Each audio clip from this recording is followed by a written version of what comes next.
करतब ही देवता कहलाता, कोई देवता का अवतार नहीं होता। सांसद जगदम्बिका पाल साहब का जितना भी आभार व्यक्त करें वो कम ही होगा। पाल साहब कम से कम हज़ारों सभा हमारा महिला आशा आंगनबाड़ियों का किए, और ये दिया हुआ देखिए पेपर, आशा बहुओं को न्याय दिलाकर ही दम लूँगा। ये कहना है सांसद जगदम्बिका पाल साहब का। आशाओं ने धरना दे कर मांगा हक, ये भी पाल साहब का फ़ोटो लगा हुआ है। आइए साहब, 60, 65, 70 के दशक में बच्चे मतलब की बीमारियां बहुत तेज़ चलती थी। उस समय जो है क्या नाम है आपका, आंगनबाड़ियों की नियुक्ति के लिए पाल साहब की बहुत उन्होंने मेहनत किया था, उसे झुठाया नहीं जा सकता है। उसे बाढ़ में भी उन्होंने, बाढ़ पीरियड में जो पहले 40 साल के पहले जो खतरनाक बाढ़ आती थी, उन बाढ़ों के लिए कम से कम 3-3, 4-4 बार गल्ला दिलवाने में भी बहुत सहयोग उन्होंने किया था। और उसके बाद माननीय पंडित नारायण दत्त तिवारी, माननीय अर्जुन सिंह, माननीय नारायण दत्त तिवारी, माननीय माखनलाल पोतेदार, माननीय हरिशंकर तिवारी जी, माननीय जगदम्बिका पाल साहब, तमाम उद्योगों का हमारे एक ग्रुप बना करके हथकरघा, सिलाई उलाई आदि उद्घाटन भी किए थे। आशाओं की नियुक्ति के लिए पाल साहब ने जितनी मेहनत किया था, जितना धरना प्रदर्शन उन्होंने किया था, आज उनकी देनी है कि आंगनबाड़ी की नियुक्ति हुई, आशाओं की नियुक्ति हुई, उसमें पाल साहब का बहुत बड़ा सहयोग था।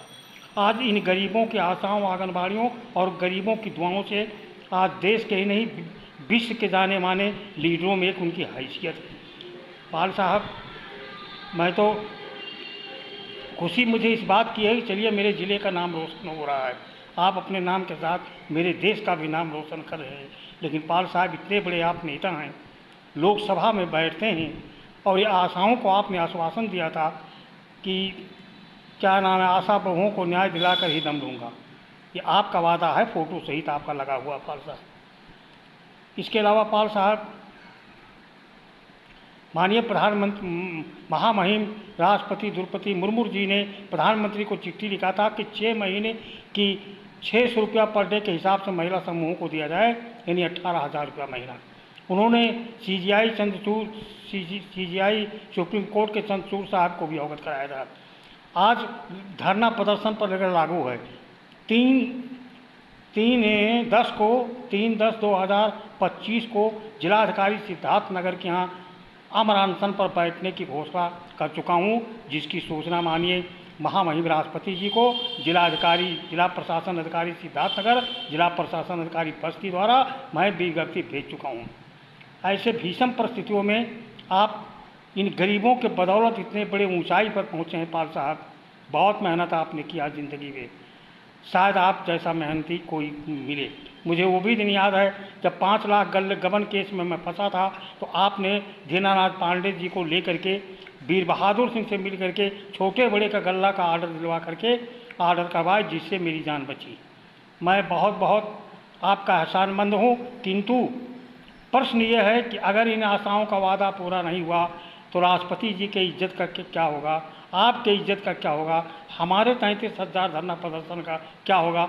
सृष्टि का रचयिता जो करता है वो अच्छा ही करता है। इसलिए मैं माननीय सांसद जगदम्बिका पाल साहब से गुजारिश करूंगा कि महामहिम राष्ट्रपति महोदया ने जो कहा है कि 18,000 महीना महिला समूह को देने के लिए, उसे दिलवाएं। हमारे संविदा कर्मचारी जो 6 साल से ऊपर काम करते हैं, उन्हें कर्मचारी मनोनीत किया जाए और उनके साथ बर्ताव किया जाए। इसमें हकीकत में रिश्वतखोरी, भ्रष्टाचार ज़िले से नहीं होता है, ये लखनऊ से होता है। कुछ तो दबी जबान में अफसर लोग कहते हैं कि भैया पैसा तो भेजते नहीं हैं, और पैसा भेजते हैं तो दूसरे जरिए पैसा वापस मंगा लेते हैं। हम लोग मजबूर हैं, क्या करें, बजट नहीं है। आशाओं का भुगतान की संबंध, आशाओं को तो बधुआ मजदूर से बदतर की ज़िंदगी जीने के लिए लोगों ने सरकारों ने मजबूर किया। मैं अंत में पाल साहब से गुजारिश करूंगा कि इसे लोकसभा में और उठा करके हमारे आशा आंगनबाड़ियों का आप भविष्य उज्जवल करें, जिससे आपका भी सपना साकार हो, राष्ट्रपति जी का भी सपना साकार हो, मेरा भी सपना साकार हो। जय हिंद, जय भारत, समाज से भी सिद्धार्थनगर, उत्तर प्रदेश, भारत।